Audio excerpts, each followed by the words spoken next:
Hey everybody, welcome back to the BeamNG Tough Car Challenge. Today's contestant is somewhat familiar. Remember when I said I started Season 2, we'd be doing multiple cars from the same family?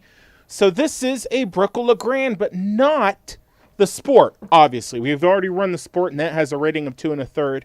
This is the 4-cylinder S model. So this has a 2.5-liter 4-cylinder. It has the chrome grille, couple pieces of chrome trim, these nice flat hubcaps. Again, 2.5-liter 4-cylinder, not very powerful, but it is connected to a manual gearbox in this car, so adding some sort of fun-to-drive characteristics slash just makes this thing most likely pretty damn good on gas.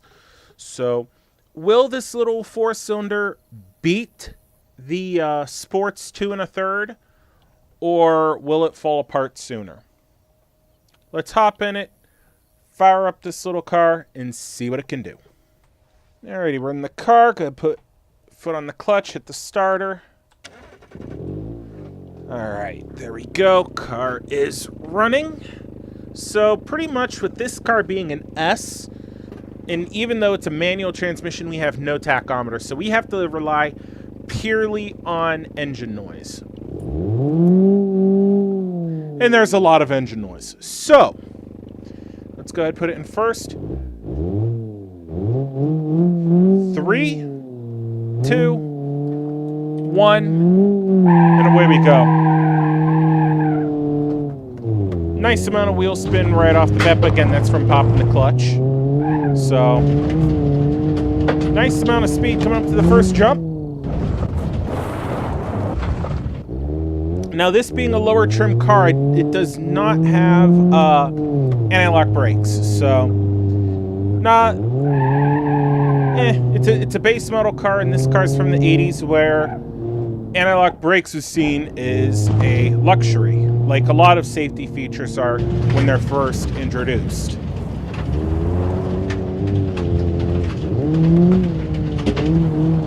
Car is doing pretty well. We have almost a half a lap down on it. Coming up to the second jump. Alright. With this car, I'm literally only knocking it between first and second gear. I have not got it out of second gear yet, which is fine. I'm not even complaining. Makes shifting a little easier on me.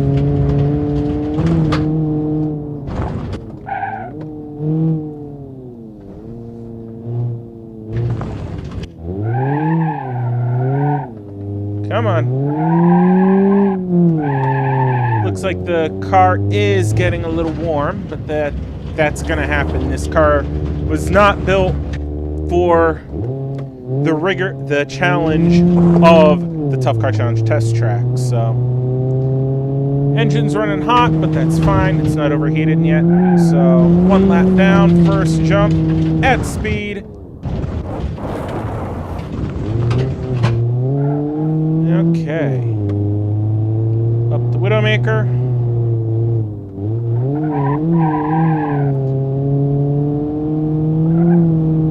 Oh, lot of air.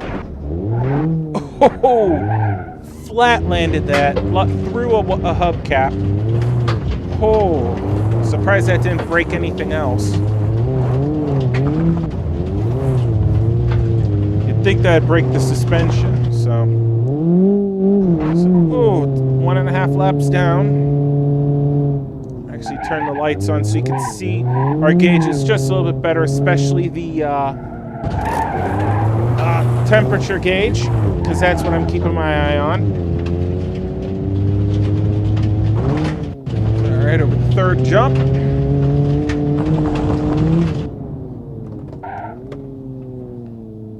Oh.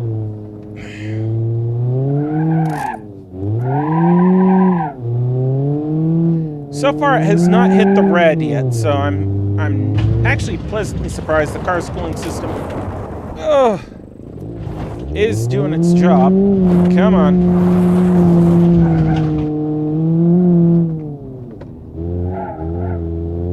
There we go. Come back around. 2 laps complete. Alrighty. The Sport did 2 1/3. So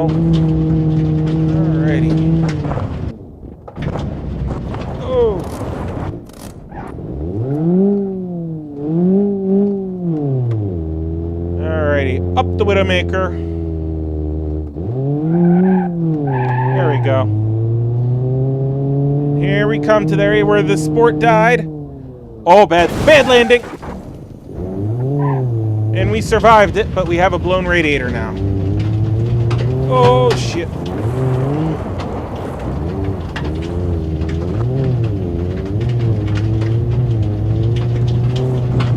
Woohoo!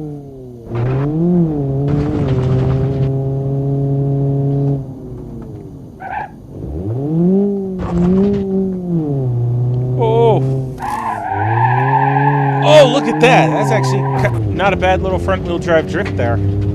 Or that'd most likely just be a skid, but whatever.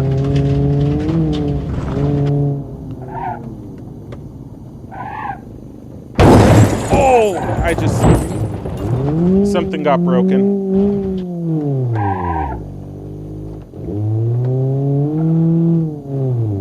Okay, we're going to be pulling off here. Not only because it is the end of the third lap, we'll have 3 laps under our belt here, but we did have a hell of a landing, which caused an immense amount of damage. So, alrighty, pull into the pits, neutral, park and brake, shut it off, shut the lights off. Alright, let's hop out of this thing and see what's happened to it. Okay, guys, our car has taken a big amount of damage. Just look at the front end right here. It is all sorts of just starting to bend itself up. Subframe's most likely bent upwards. Yeah, that's the whole subframe, I think, is bending upwards from these landings. When we were right before we went into the turnaround, that sound was we caught this tire and blew it. That's okay. It's not a drive wheel, so it's not the end of the world. The rear end of the car actually looks in pretty good shape, surprisingly enough. The exhaust looks like it is messed up, but it's hanging on. Missing all of our hubcaps, which I figured we would have lost by now. The hood sprung except right where it latches to the rest of the car. So, all of our lights on the front end still work. Actually, I think all of our lights except a couple marker lights are working. Yeah, one marker light's bad, and it's that one. And our radiator's blown. Go figure. Looks like this is piece of suspension is starting to fail, because if you look closely, the tire, instead of going straight up and down, is on an angle. And I think how the car's sitting, it's making the angle not look as bad as it is. When you turn the wheel, it straightens itself out a little more. Plus, I want to say, I think it is... Yeah, I think it's kicked out a little bit. So it is not only the bottom's pushed up, but I think if you look at the wheel straight on, it is going to pull the car a little bit to the left. I think actually this wheel's Yeah, I think the car is going to be going to the left after that landing. Did the front end shift? I almost feel like the car's something shifted in the subframe like that. If you look at the subframe, it's like not sitting in the center of the car. I think it's off a little bit, which might be pulling the suspension out of geometry. But enough of my yakking and hypothesizing about what's happened to this car. It still runs and drives, so let's get back in it, fire it up, and drive the wheels off of it. Let's go. Okay, foot on clutch. Starting it up. Handbrakes off. 3, 2, 1, and away we go. Nice smoky burnout. Okay. Come on. Woohoo!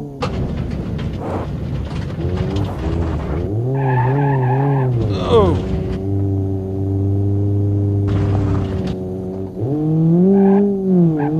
There we go. Come on, car. Oh, bad. Woo!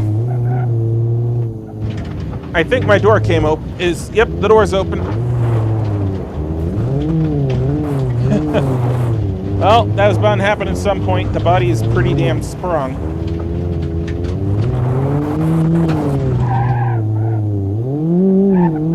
Come on, girl. You got this. 3.5. Oh, shit. I turned it in too early. Oh, this is it.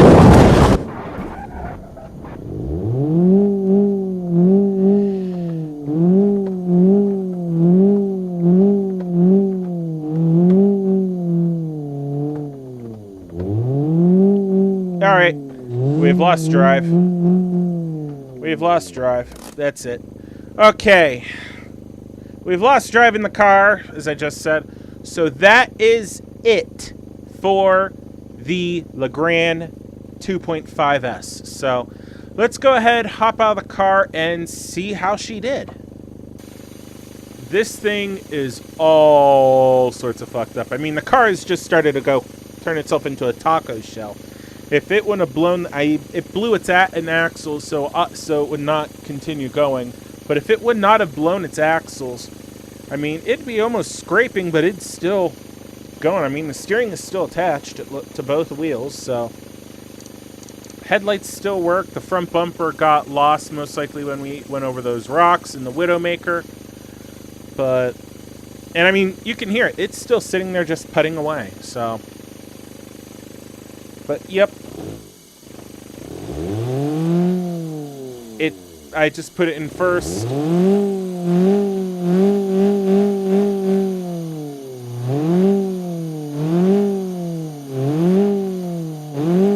Yep, it's just not going to do anything. It's not going anywhere. I think what might happen, because it does shift a little bit, is I think this axle broke. This one's still there, but since this car has an open differential, it's just sending all the car's power to that bad axle. So if I had a limited slip, it might have been able to continue. So we have seen that in the past with other cars. I believe the SBR4 that actually lost a wheel and was actually able to make another lap or so before the rest of the car actually conked out because it had a limited slip. So, excuse me. So this car, it's at 3 5/8, so it is actually now in a 3-way tie for third place. We'll discuss the leaderboard here in a minute once we go into overhead view, but just take a look at this car. It took a hell of a beating. I mean, actually, this side, it doesn't look too bad. It doesn't look too bad at all, so it definitely hit the rocks. Most of the impact was right here on this side because you can see how the roof caved in, the car's buckled. If it would have survived, this thing would have been really hard to drive. And you didn't even kink the fucking roof. Look at that. All right, enough of my yammering on the car itself. Let's shut the engine off and go into overhead view and discuss the leaderboard. Alrighty, every time we go into overhead view, you guys get a different angle. But, again, start-finish line, halfway point is here. The 5/8 is the Widowmaker. 2/3 is like right here, so it's right between 5/8 and 2/3. I mean, technically the car died here and just rolled into the corner. I'm gonna go ahead and keep it at corner pre-third jump. That'd be like it's coming out of this corner because the 3/4 lap mark is right here, and then 7/8 is like right here. So this car is going to go ahead and get the 3 5/8 rating, like I said. So that means it is tied with the Gavril Romer and the Bruckell Moonhawk i6. So the vehicles in front of it is the Gavril Barstow 423, the Ibishu Covet ZXi that has 4 5/8 and 4 laps respectively. Then our 3-way tie with the Romer, the Moonhawk, and our LeGran 2.5S. In third with 3 5/8. Now, in 6th place, and yes, I say 6 because we have a 3-way tie for third, so 3rd, 4th, and 5th right there. So in 6th place is the 88 Ibishu Pessima 2.0 LX with 3 3/8. Then the Gavril D15 Sport with 3 1/3. The Hirochi Sunburst 2.0 Sport with 2 7/8.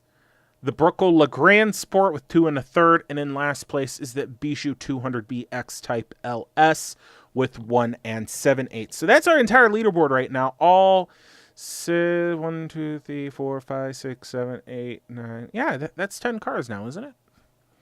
Hold on, I'm counting here. 1, 2, 3, 4, 5, 6, 7, 8, 9, and the one on the one there in the corner is 10. 10 cars. So pretty cool stuff. Looks like the median number is definitely going to be about 3 5/8, which I believe, looking at the old leaderboard, it was the median was actually about 2 7/8, pushing 3 laps, I think. Yeah, it was between 2.5 and 3 is where the median was, if I remember correctly. Because right around that area, we had a bunch of cars. Yeah, there we go. 3 2/3, 3 2/3, 3 2/3. So the 5/8 marking, I mean, it's just around the same area. So pretty cool shit, if I may say so myself. But that is all we got time for in this episode, guys. I hope you enjoyed this video. Please like, please subscribe, all that fun stuff. Until next time, guys, have a good one.